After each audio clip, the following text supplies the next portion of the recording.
Hi, നമുക്കൊന്ന് ചോറിന് കൂട്ടാൻ പറ്റുന്ന ഒരു കുമ്പളങ്ങ കറിയാണ് ഉണ്ടാക്കുന്നത്. ആദ്യം തന്നെ പരിപ്പൊന്ന് വേവിച്ചെടുത്തിട്ടുണ്ട്. പിന്നീട് കുമ്പളങ്ങ, തക്കാളി, സവാള ഇതൊക്കെ ഒന്ന് കട്ട് ചെയ്തെടുത്തിട്ടുണ്ട്. ഇതൊക്കെ നമുക്ക് പരിപ്പ് വെന്തയിലേക്ക് നമുക്കിതൊക്കെ ഒന്ന് ഇട്ട് കൊടുത്ത ശേഷം അതിനാവശ്യമായ മഞ്ഞൾപ്പൊടി, മുളക് പൊടി, ഉപ്പ് എന്നിവ ചേർത്ത് ഒന്ന് ഇളക്കി യോജിപ്പിച്ച ശേഷം വേവാൻ ആവശ്യമുള്ള വെള്ളവും ഒഴിച്ച ശേഷം കുക്കർ അടച്ച് ഒരു 5 വിസിലോളം വേവിച്ചെടുക്കാം. അങ്ങനെ നമുക്കൊന്ന് നന്നായി വെന്ത് കിട്ടിയിട്ടുണ്ട്. കുക്കർ തുറന്ന ശേഷം നമ്മളൊന്നും കൂടി ഒന്ന് തിളപ്പിച്ചെടുക്കുകയാണ്. ഗ്യാസ് കത്തിച്ചിട്ടുണ്ട്. ദെൻ നല്ലോണം തിളച്ച് വരുന്നുണ്ട്. അപ്പോൾ അതിനാവശ്യമായ കറിവേപ്പിലയും കൂടി ഇട്ടിട്ടുണ്ട്.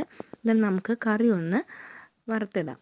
അതിനാവശ്യമായ വെളിച്ചെണ്ണ ഒഴിച്ച് അതിലേക്ക് കടുകും അതുപോലെ തന്നെ ഉണക്കമുളകും ചേർത്തിട്ടുണ്ട്. അത് നല്ലോണം പൊട്ടി വന്ന ശേഷം നമുക്ക് കറിയിലേക്ക് ഇട്ട് കൊടുക്കാം. അങ്ങനെ നമ്മുടെ കറി ഏകദേശം റെഡി ആയിട്ട് വന്നിട്ടുണ്ട്. നമുക്കൊരു 5 മിനിറ്റോളം നമുക്കൊന്ന് കാത്തിരിക്കാം. ദെൻ നമുക്ക് നല്ല ചൂട് ചോറിൻ്റെ കൂടെയൊക്കെ നമുക്ക് കഴിക്കാൻ പറ്റും. നല്ല ഈസി റെസിപ്പിയാണ്, ടേസ്റ്റിയാണ്. എല്ലാവരും ട്രൈ ചെയ്യണം. താങ്ക്